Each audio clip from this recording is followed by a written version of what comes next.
Howdy, and welcome back. I'm Steven, and this is FWP Reviews. Today, we're talking about my favorite moments from one of my favorite franchises. This franchise is, of course, the only one in the world where the car chases are almost as crazy as the titles.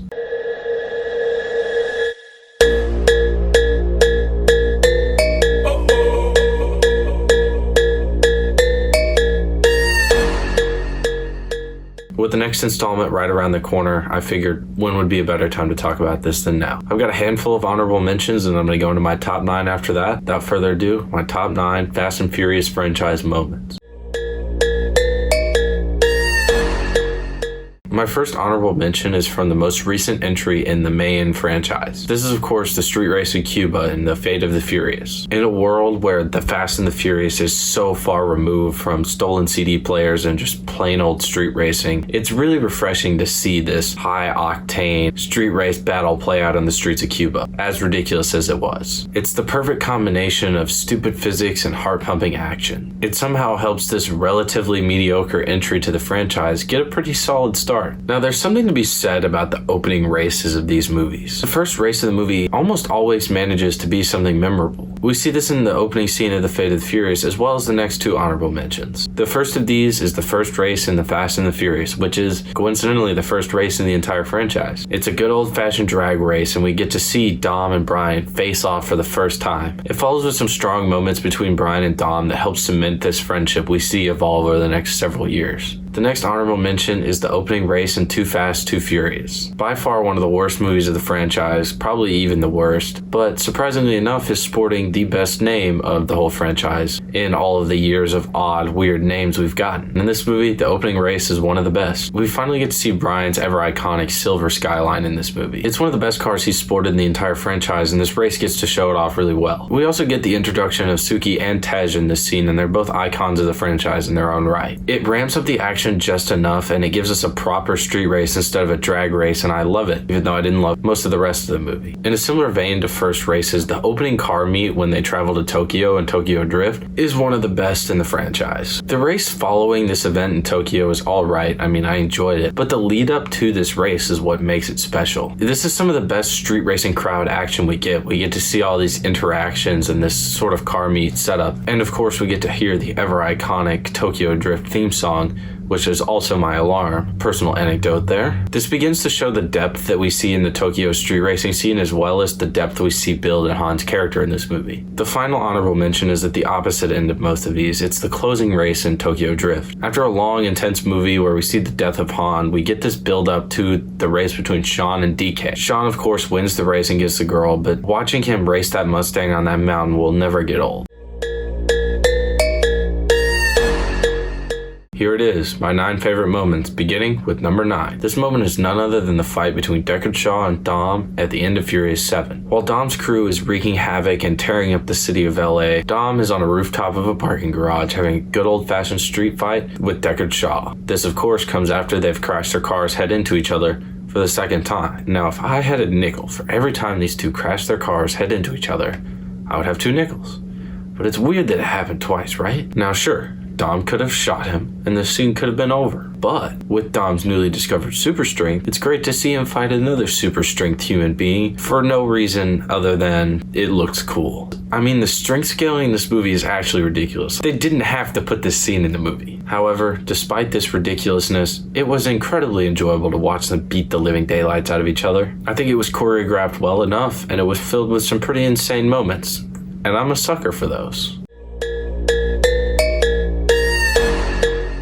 Number 8 is the end of Fast 5. In the 5th movie, we see the distinct tone shift that started in the 4th movie actually become something enjoyable. Heist elements run throughout this franchise more so than I remembered as I went through and rewatched it, and I think that Fast 5 really is the quintessential heist movie of the franchise. It's definitely got more of those elements than any of the other ones. And I will say that I think it translated really well to this group and to this movie's franchise. It's really cool how we get to see the introduction of Hobbs as well as pretty much bringing back everybody they could. There's a lot of high-flying action in this movie, including but not limited to dragging a safe down a road dragged by 2 Dodge Chargers, but what really sticks out to me is the ending. We know they're going to be back for other installments. I mean, there's even an awesome end credit scene that's teasing this, but getting to see them live this lavish lifestyle they've earned by stealing this money is really interesting. It's fun and it really plays into this heist movie that we've been watching. We actually get to see the typical cut to where they are now with all their money. Tej and Roman with their Koenigsegg's appropriately themed wardrobe here. Brian in his fancy schmancy house finna go race Dom for the millionth time. It all makes me feel good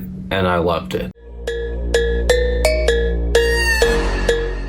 Number 7, much like number 8, is the end of a particular movie. In this moment, it is the end of Fast and Furious 6. Now, this and the previous point probably tied. It was hard to put one over the other, but I think the nostalgia factor that we get in this one kind of bumped it up. After defeating Owen Shaw on the 30-mile runway to hell, we get to finally see the crew return home. Getting to see them return home with all of the new members they've added to their family as well as the old ones that have stuck around, and seeing them sit around that ever-iconic dinner table and saying grace and having dinner as the family they are, cementing kind of this core tenet of family, is really beautiful. It sucks to see what happens to the house in the next movie, but this moment is still incredibly enjoyable for me.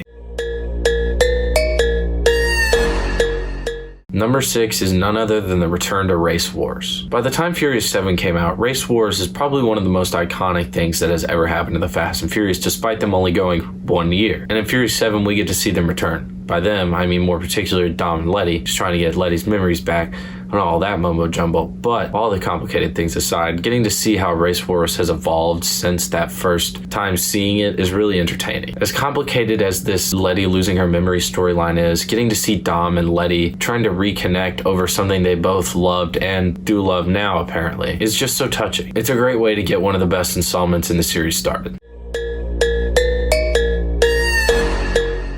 Number 5 is a bit simpler, but I have to say, the moment in the first installment when we see Brian getting his shitty tuna sandwich from Mia is just so funny to me. We get to see the first interaction of the crew to come. We get to see the ever-important sparks flying between Mia and Brian. We also get to see Letty and Dom for the first time as well. We also get to see a plain old fist fight with no superhuman strength involved. It's the birth of the rivalry between Brian and Vince that runs at the core of this movie and is an important part of it, but also what it sets up for the future, and it just being so funny and well set up is something that I really enjoyed about it.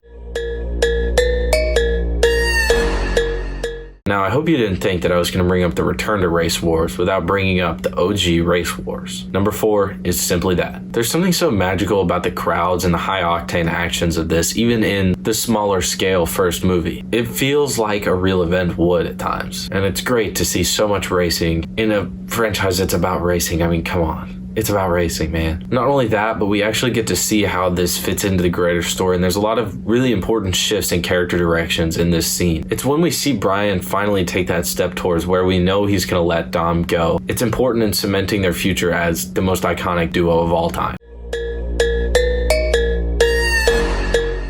Speaking of letting Dom go, the next item on the list is the final race from the Fast and the Furious. 3 moments in a row from the Fast and the Furious. Some might say it's my favorite installment in the franchise. I'll let you decide what you think about that. This final race in the Fast and the Furious is probably my favorite race from the franchise. We get to see the iconic JDM and muscle car in an all-out battle at the end of this movie. It ends with the ever-iconic train jumping shot, which is just so cool. It's just the right amount of stupidity and racing for what this movie was at the time. In the end, we get to see Brian cement this friendship with Dom as he lets him go, because that's what friends do. Or should I say, family. It's a beautiful scene, and it's a part of what makes this movie so great and what it is today. Time for the penultimate moment, my second favorite moment from the franchise. What more can I say except it's the opening scene of Tokyo Drift. This iconic scene opens on an American high school, filled with adults albeit, but we get to see some good old-fashioned spitting and yelling about your cars before they go to this construction site and race. This combination of this American high school and seeing all of the smack talk until they go and race is relatively entertaining. And to start the movie with probably one of the better directed races of the whole show that's not filled with a lot of stupid logical errors as much as it is for entertainment, but it manages to make me really enjoy it because of that. We get to see who Sean is from the get-go in this moment as well. It manages to get this banger of a movie started in an incredible way. My number one moment from the franchise is a bitter one. When Paul Walker tragically passed away during the production of Furious 7, a lot of the crew members weren't really sure what they should do, whether they should keep moving on or maybe leave it. Obviously, leaving it, not really an option in this world, but deciding what to do about his character was something that Vin Diesel and all the others on the crew knew they had to do it right. Fortunately, they carried on for him, and they did him so right in a way that I've never really seen in Hollywood or anywhere else. In one of the most tasteful moments in all of Hollywood history, they managed to send his character off in not only a satisfying way, an emotional fulfilling way, and one that doesn't fill it with Hollywood BS, and it lets it be what it is. It's a logical conclusion. It's not shoehorned in either. It shows how tight him and Vin Diesel were, how him and the crew really were a family, and them managing to pull this off was incredible. Without Paul, this movie franchise wouldn't have been half, even a quarter of what it was today. It works really well thematically with the movie and with what tragically happened, and unfortunately it's the perfect storm for the perfect scene. In the perfect world, we didn't get to see this because Paul Walker is still kicking and in the Fast and Furious 42 that we're going to get in 30 years. But they played the cards they were dealt, and the scene is done really well in addition to it being a tasteful thing. Seeing them drive off their separate ways is just so touching. I love this scene. It's a sad one, but that's my number one. Now that I've all got you feeling down, I'm gonna head out. You're welcome. I am incredibly excited for Fast and Furious 9 after going through and rewatching all of the movies. It rekindled my love for this franchise. I always knew it was there, but it wasn't really at the forefront, and it reminded me of how much awesome stuff is in this franchise. That's why I wanted to make a video about what makes this franchise so special. Next week, expect a video on one of my childhood favorites, the Sandlot trilogy. Until next time, follow my Instagram at FWP Reviews 100 for daily written reviews about the newest movies. With that, this is FWP Reviews signing off. Thank you guys so much for watching. I'll catch you on the next one.